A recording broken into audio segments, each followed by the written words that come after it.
Père, Fils et Saint-Esprit, Dieu de toute la terre, toi dont l'origine remonte aux temps anciens, toi qui es l'auteur de nos vies, Dieu de toute bonté et de toute miséricorde, accorde-nous la grâce de bénéficier une fois encore de ta sainte présence à ce culte d'adoration.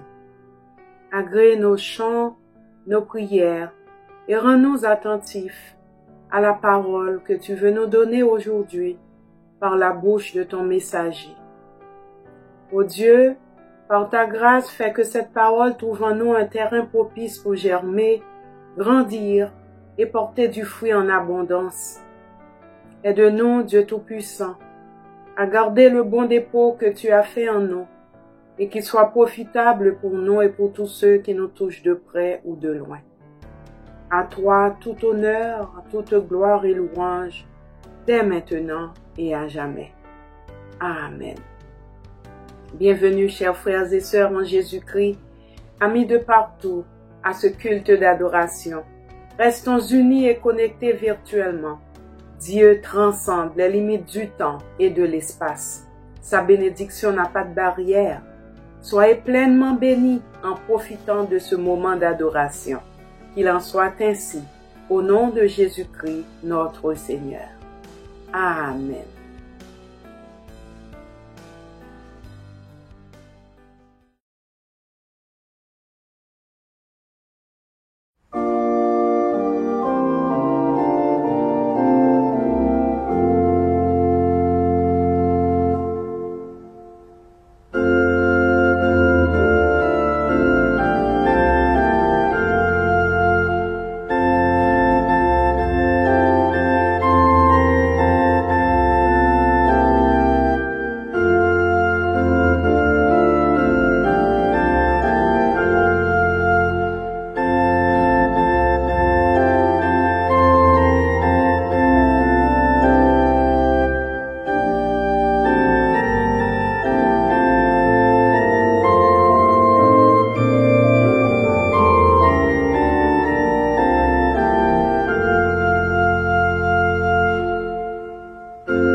Gloire au Père, gloire au Fils, gloire au Saint-Esprit.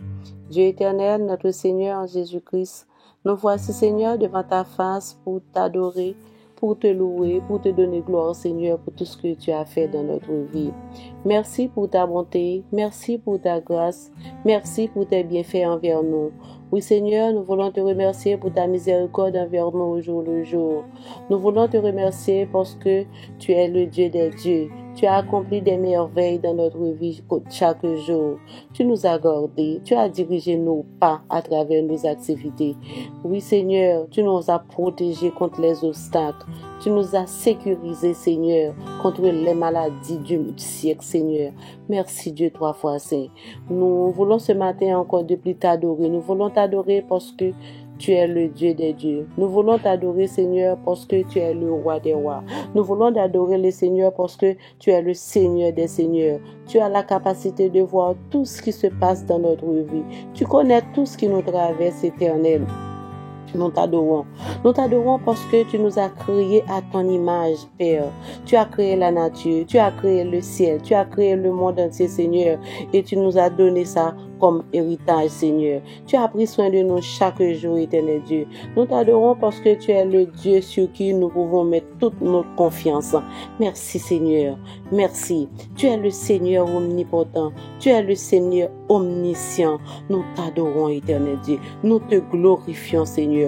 Nous te donnons gloire, Seigneur, pour tout et tout. Dieu, 3 fois, Seigneur, nous remettons entre tes mains toutes les personnes qui écoutent ce matin ce culte.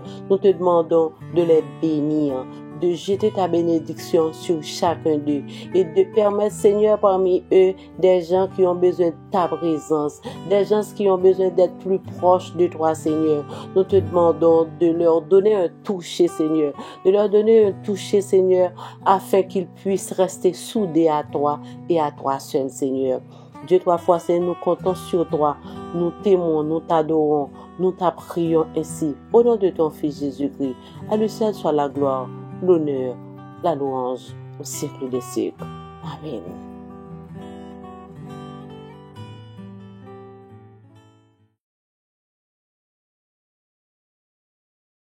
Psaume 23. L'Éternel est mon berger, je ne manquerai de rien. Il me fait reposer dans de verts pâturages, il me dirige près des eaux paisibles. Il restaure mon âme. Il me conduit de l'essentiel de la justice à cause de son nom. Quand je marche dans la vallée de l'ombre de la mort, je ne crains aucun mal, car tu es avec moi. Ta houlette et ton bâton me rassurent. Tu dresses devant moi une table en face de mes adversaires. Tu induis ma tête et ma coupe déborde. Oui, le bonheur et la grâce m'accompagneront tous les jours de ma vie, et j'habiterai dans la maison de l'Éternel jusqu'à la fin de mes jours. Amen.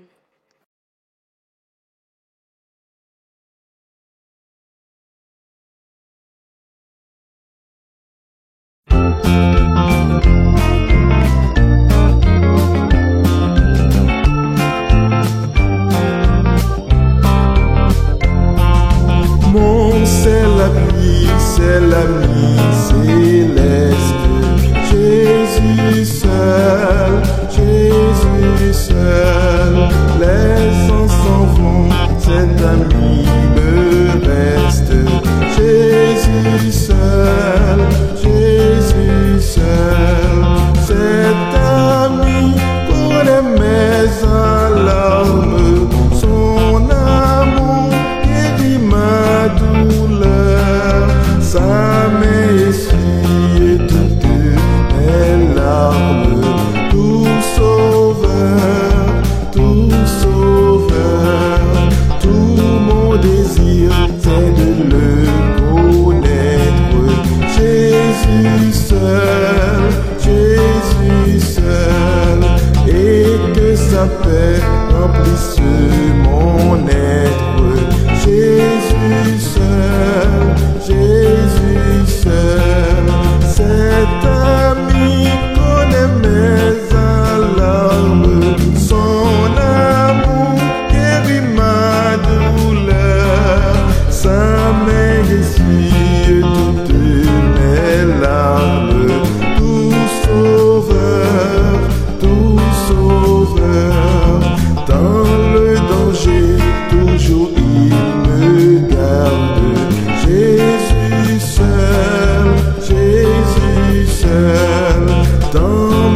sa paix remplissait mon être.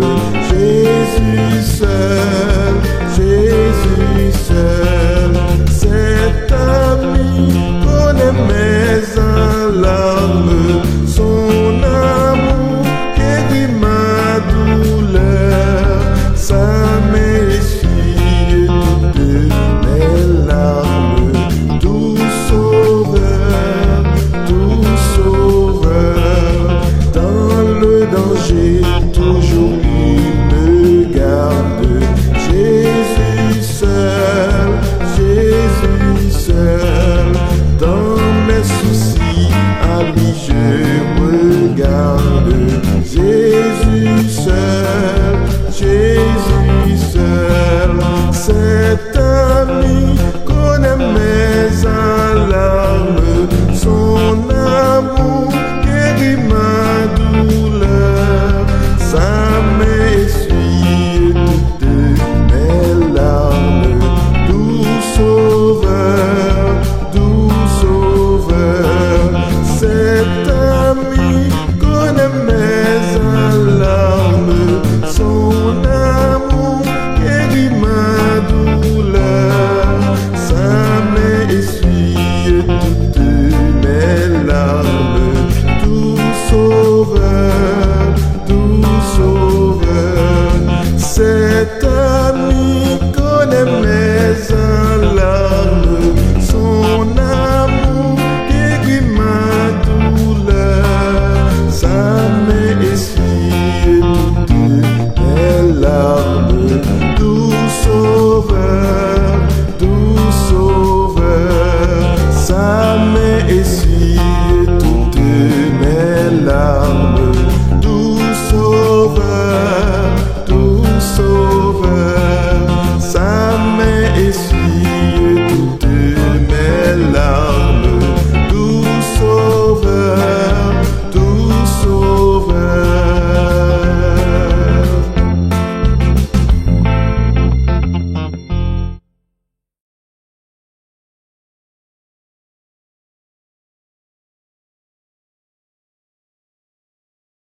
Nous trouvons notre lecture dans Genèse chapitre 50, versets 14 à 21.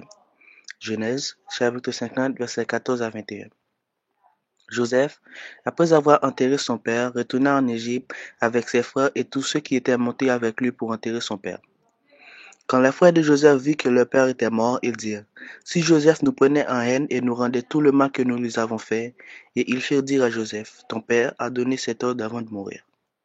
Vous parlerez ainsi à Joseph: Oh, pardonne le crime de tes frères et leurs péchés, car ils t'ont fait du mal. Pardonnez maintenant le péché des serviteurs du Dieu de ton père. Joseph pleura en entendant ces paroles. Ses frères virent en même se prosterner devant lui, et ils dirent: Nous sommes tes serviteurs. Joseph leur dit: Soyez sans crainte, car je suis à la place de Dieu. Vous aviez médité de me faire du mal, Dieu l'a changé en bien, pour accomplir ce qui arrive aujourd'hui, pour sauver la vie à un peuple nombreux. Soyez donc sans crainte, je vous entendirai, vous et vos enfants, et il les consola en parlant à leur cœur. Parole du Dieu vivant.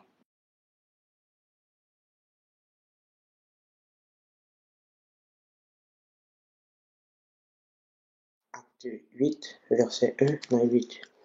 Il y eut ce jour-là une grande persécution contre l'église de Jérusalem, et tous, excepté les apôtres, se dispersèrent dans les contrées de la Judée et de la Samarie.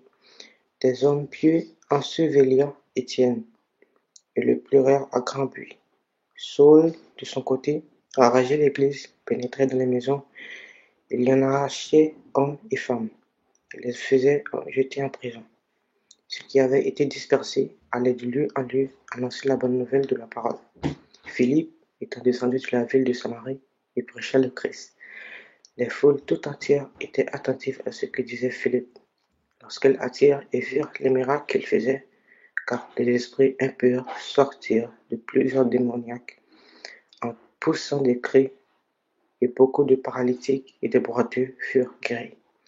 Et il y eut une grande joie dans cette ville. Amen.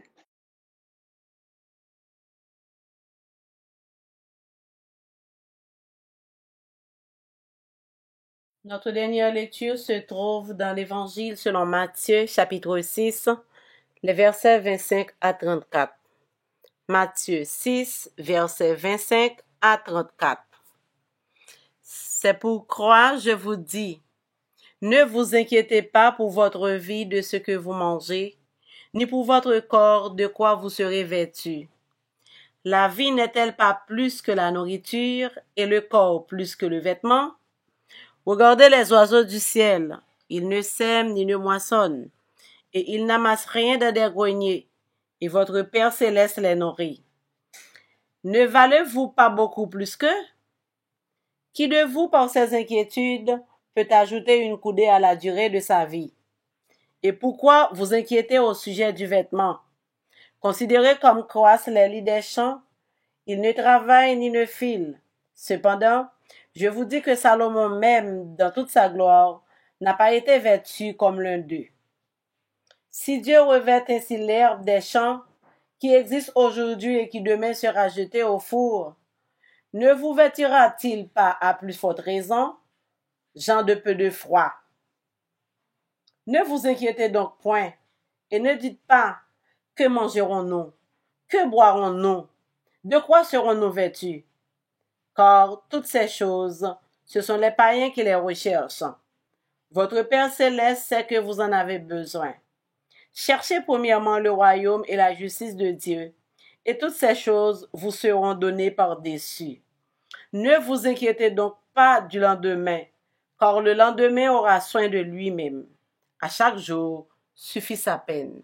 Parole du Seigneur.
Chers frères et sœurs, en Jésus-Christ, je vous salue. Et nous sommes heureux de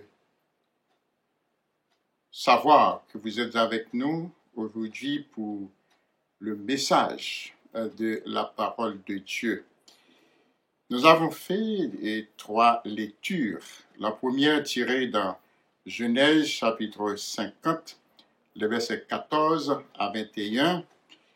Et la deuxième dans Actes des Apôtres, chapitre 8, les versets 1 à 8. Et dans Matthieu, chapitre 6, les versets 25 à 34. Eh bien, le sujet de notre message est le suivant. Dieu peut changer les obstacles en opportunité.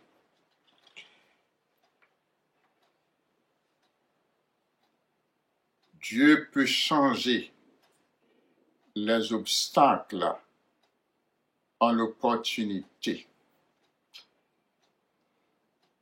Premièrement, il est difficile de comprendre la volonté de Dieu devant les obstacles. L'une des plus belles histoires dans la Bible est celle de Joseph, vendu par ses frères. Eh bien, chez nous, on dit toujours, si moun kay pas vend nous, moun deyo pas ka acheter ou. Faisons un survol sur l'histoire de Joseph. Un des 12 fils de Jacob, ses frères étaient pleins d'envie contre lui. Ils le vendaient pour 20 pièces d'argent et Joseph fut emmené en Égypte. Dans le pays, il prospéra, car Dieu était avec lui. Il sauva de la famine son père, ses frères et leur famille. Joseph savait que ses frères ne l'aimaient pas. Mais la chose la plus importante pour lui, c'est que Dieu était avec lui. Il ne s'attendait pas à un tel traitement de la part de ses frères, qui l'auraient cru. Jeté dans une citerne, vendu par ses propres frères. La vie réserve toujours des surprises et des surprises désagréables. La grande opportunité allait venir, car Joseph était le premier ministre en Égypte, gouverneur. Oui, chers frères et sœurs, nous avons appris beaucoup de choses d'un homme qui a souffert et malgré tout, Dieu l'a pris dans ses bras et Joseph a été élevé malgré les obstacles qui étaient devant lui. Dieu avait voulu qu'il soit un homme qui allait diriger, un homme qui allait faire ce que la situation de l'époque demandait de lui. Ses frères savaient qu'il allait dominer sur eux, et c'est ce qu'ils ne voulaient pas. Souvent, il est difficile de comprendre que dans les moments difficiles, nous n'avons personne sur qui nous pouvons compter, sinon que Dieu lui-même. Car la volonté de Dieu est toujours là, même dans les circonstances qui nous apportent de la douleur, les circonstances qui nous apportent l'humiliation. Dieu est là. Souvent, nous prions et nous disons, Seigneur, que ta volonté soit faite. Mais lorsque la volonté de Dieu est faite de notre vie, nous ne voulons pas l'accepter. Parce que, au départ, nous ne sentons pas que c'est vraiment la volonté de Dieu. Dans la vie de chaque jour, un embouteillage et nous ne pouvons pas arriver au lieu désiré. Nous demandons, mais qu'est-ce qui se passe? Il y a un accident, nous sommes obligés d'attendre. Mais souvent dans cette situation, Dieu nous a épargnés d'un problème sur notre chemin. Peut-être un accident mortel de notre part, une balle perdue. Souvent, nous accusons des retards. Mais nous disons, mais pourquoi? Mais vous savez, une chose, pour que la volonté de Dieu soit faite, il y a aussi des moments douloureux. Vous pouvez aller passer une interview et après l'interview, vous savez que vous avez bien fait et puis le boss vous dit « Attendez, nous allons vous appeler. » Et vous attendez l'appel. Cet appel-là n'est jamais venu. Le Seigneur, où est ta volonté? J'ai tout fait pour réussir. Un obstacle, quelque part. Parfois, on a fermé votre dossier. Vous ne savez même pas pourquoi. Un obstacle. Pourquoi, Seigneur? L'obstacle peut être physique, tout comme une entrave peut nous empêcher de faire le chemin, d'arriver à concrétiser ce rêve que nous caressons tant. L'homme qui était venu sur votre chemin, la fille qui était venue sur votre chemin, que vous aimez, eh bien ce rêve n'est pas concrétisé. Il y a beaucoup de pourquoi. Joseph pouvait se venger de ses frères, mais au lieu de les faire, il a choisi de faire 3 choses. Premièrement, il dit à ses frères, soyez sans crainte. Deuxièmement, vous me demandez pardon, mais je ne suis pas Dieu. Ce que vous m'avez fait était aussi dans le plan de Dieu lui-même.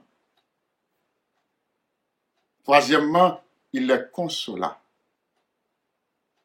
en parlant à leur cœur. Quelle opportunité pour changer l'attitude de ses frères. Il n'a pas choisi la vengeance, mais plutôt l'amour. Parce qu'il savait que ce chemin si difficile qu'il a parcouru était dans le plan de Dieu lui-même.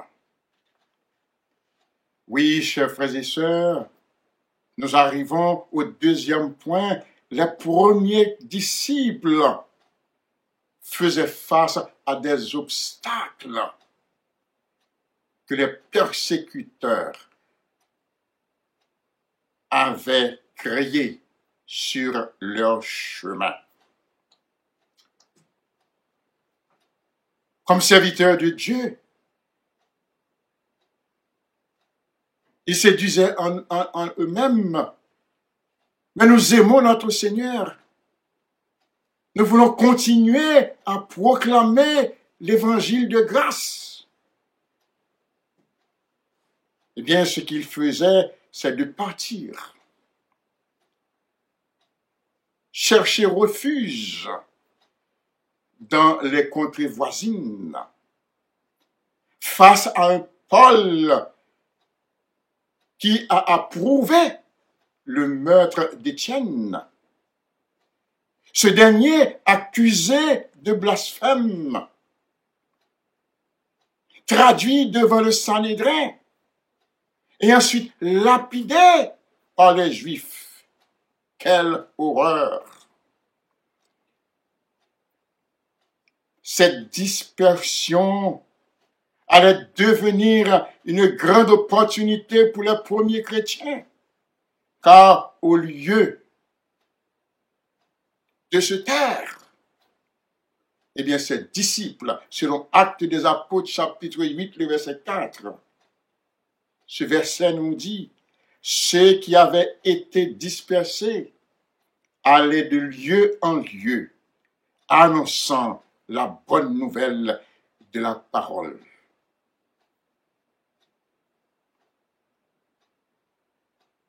Annonçant la bonne nouvelle de la parole. Mes questions à vous, et je me les pose aussi à moi. aujourd'hui, en ce moment, quelle a été la dernière fois que nous avons transformé un obstacle en opportunité? C'est ma première question. Et la deuxième question, avons-nous reconnu que c'était la volonté de Dieu, que c'était une opportunité? Et la troisième question, sommes-nous prêts à transformer les prochains obstacles en opportunités? Je travaillais dans un circuit. Après les élections avortées du 29 novembre 1987, il y a eu des problèmes dans plusieurs départements du pays. Et là où j'étais, la tension était vraiment grande. Quelque temps après, un des bandits qui participait à toutes les manifestations, qui avait attaqué l'église, qui voulait tuer nos pasteurs, il voulait me voir au bureau. Et les gens du bureau disaient, pasteur, vous n'allez pas le recevoir. C'est un criminel, un méchant. Je leur ai dit, moi je vais le recevoir. Il est rentré au bureau. Il m'a dit, pasteur, je suis content que je sois là avec vous.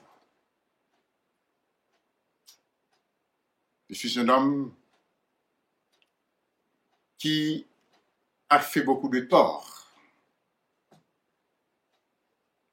à ma localité. Beaucoup de tort même à l'église. Je le regrette. Je me repens. Je l'ai regardé. Je sentais qu'il était sincère. Après notre entretien, il m'a dit, dimanche prochain, vous me verrez à l'église, car je vais donner ma vie à Dieu. Vous allez prier pour moi maintenant même. Je le faisais et je lui ai donné quelques semaines après une Bible et un recueil de chants d'espérance. Le Seigneur m'avait permis de transformer l'obstacle créé par certains fidèles en une grande opportunité. Car la vie de cet homme a été changée. Oui, obstacle en opportunité. Dieu agit de manière mystérieuse. En toutes choses, troisièmement, chers frères et sœurs, nous avons un point commun, le royaume de Dieu.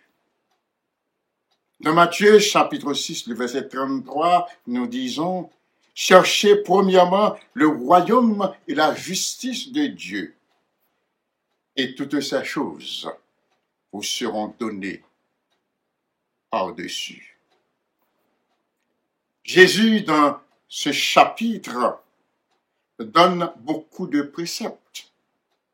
L'aumône, la possibilité de servir de Dieu, de maître, les soucis et les inquiétudes. Mais vous savez, chers frères et sœurs, chers amis, oui, lorsque nous avons des obstacles en face de nous, lorsque nos soucis commencent à aller de manière croissante,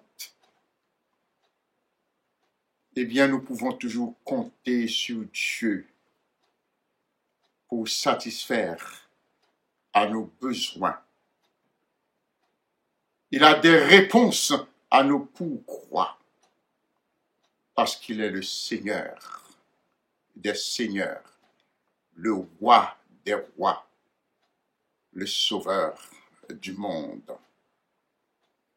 L'obstacle qui devient plus grand, nous devons savoir que le pouvoir de notre Seigneur est plus grand que tous les obstacles. Les psalmistes faisaient face à des situations difficiles. Et dans le psaume 37, le verset 25, le psalmiste nous rappelle, disant, « J'ai été jeune, j'ai vieilli, et je n'ai point vu le juste abandonné. » Je n'ai point vu le juste abandonné. Pour lui, les obstacles deviennent des opportunités. Et de génération en génération, Dieu est là. Tout ce que nous devons faire, c'est d'être fidèles. Restons fidèles pour ne pas récolter ce que nous avons semé de mauvais dans notre vie. Regardons aussi ce que nous dit le psalmiste dans le psaume 55, le verset 23, qui nous rassure. Remets ton sort à l'Éternel et il te soutiendra. Il ne laissera jamais chanceler le juste. Quelle assurance! Faisons toujours l'effort de rester de la volonté de Dieu, chers frères et sœurs. Dans les jours d'épreuve, dans les jours d'orage, dans les moments où nous nous sentons que nous marchons dans le désert, le Seigneur est là. Il va nous aider à contourner les obstacles et les transformer en opportunités. Avez-vous de la crainte? Êtes-vous envahi par la peur? Non. Oui, il est difficile de comprendre la volonté de Dieu devant les obstacles. Les premiers chrétiens face aux obstacles créés par les persécuteurs. Il les avait transformés en opportunités. Ils deviennent tous des évangélistes. Joseph, malgré les actes posés par ses frères, il n'avait pas pris sa revanche. Ses frères étaient dans la famine. Il avait pourvu à leurs besoins. La plus grande opportunité que nous devons chercher, que nous ne devons jamais rater, c'est de travailler pour la volonté de Dieu et de faire avancer son royaume partout dans le monde.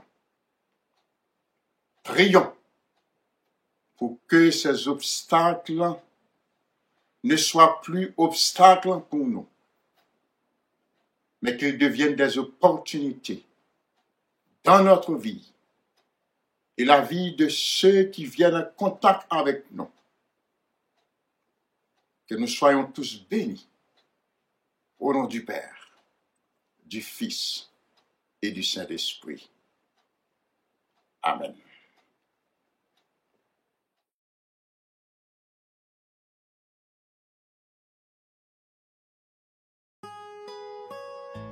Gloire au Père, gloire au Fils, gloire au Saint-Esprit. Merci Seigneur pour tes grâces, tes bénédictions et de ce que hier, aujourd'hui et éternellement, tu es Dieu. Tu domines sur toutes choses et tu domines sur chacun d'entre nous. Merci Seigneur d'être notre bon berger. Merci Seigneur de prendre soin de nous et de ce que tu nous donnes tout ce dont nous avons besoin et nous ne manquerons de rien. Merci Seigneur de nous mettre dans de verts pâturages. Merci Seigneur de nous mettre près des eaux paisibles. Merci Seigneur de restaurer notre âme. Merci Seigneur d'être avec nous lorsque nous marchons dans la vallée de l'ombre de la mort. Merci Seigneur de marcher avec nous et de nous rassurer parce que nous savons qu'avec toi, nous pouvons toutes choses. Merci de dresser une table en face de nous et de notre adversaire. Merci de remplir notre coupe et de la faire déborder de ton amour. Merci Seigneur pour tes multiples bénédictions. Merci Seigneur parce que nous savons que nous ne les méritons pas. Donne-nous de pouvoir partager cet amour, de pouvoir partager cette assurance, de pouvoir partager Seigneur tout ce que tu nous donnes avec ceux qui sont autour de nous. Donne-nous de pouvoir travailler pour toi et avec toi Seigneur. Dans ton amour, avec ceux qui sont autour de nous. Nous te prions parce que nous savons que nous ne le méritons pas. Mais au nom de ton Fils Jésus, qui vit, qui règne au siècle des siècles. Amen.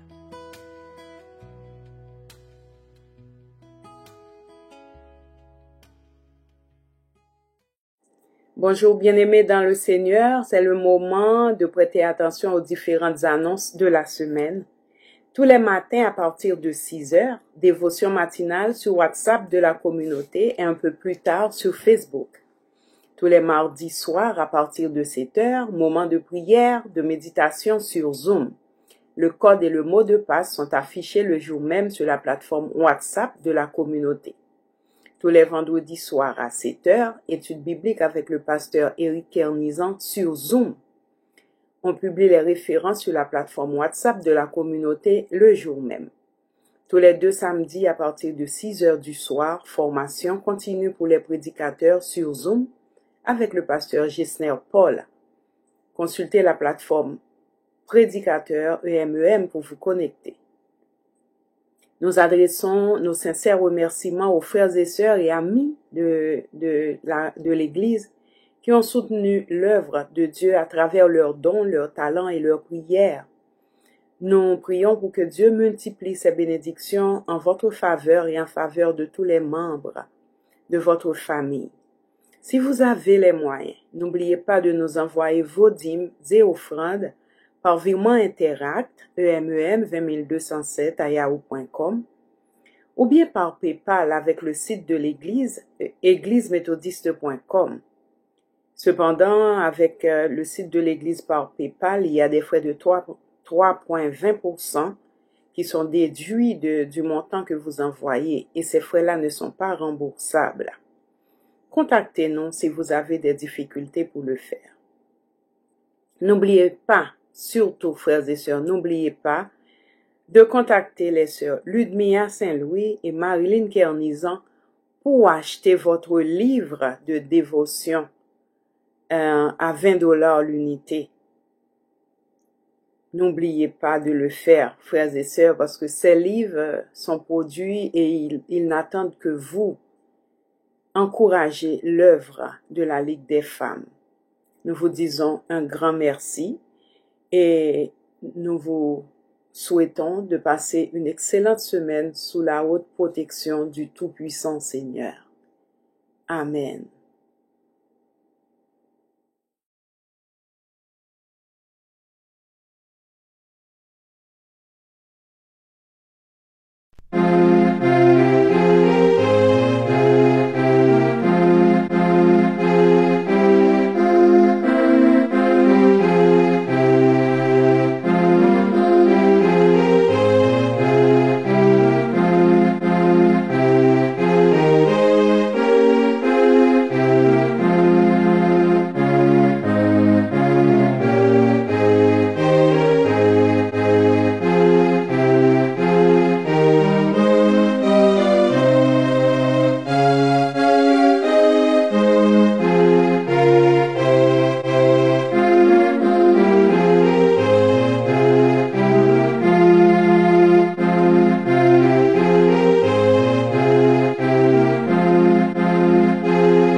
Chers frères et sœurs, chers amis de partout, nous voici arrivés à la fin de notre culte du jour. Nous espérons que votre âme a été bénie dans le Seigneur. Nous espérons que le Saint-Esprit a fait le travail dans votre âme, dans votre vie, à travers ce message. Et nous demandons au Seigneur de vous guider, de vous diriger, non seulement en ce jour, mais tout au long de votre vie. Dans l'espoir de vous retrouver encore la prochaine fois pour un culte du même genre préparé pour vous en la circonstance, nous vous souhaitons un bon dimanche et une bonne semaine sous le regard du Tout-Puissant. Préparons-nous pour la bénédiction. Que le Seigneur nous garde, que le Seigneur nous dirige, que le Seigneur nous sauve. Maintenant que la grâce de notre Seigneur et Sauveur Jésus-Christ, l'amour du Dieu le Père et la communion de l'Esprit Saint soient et demeurent dans le cœur de chacun de nous, dès maintenant et à jamais. Amen.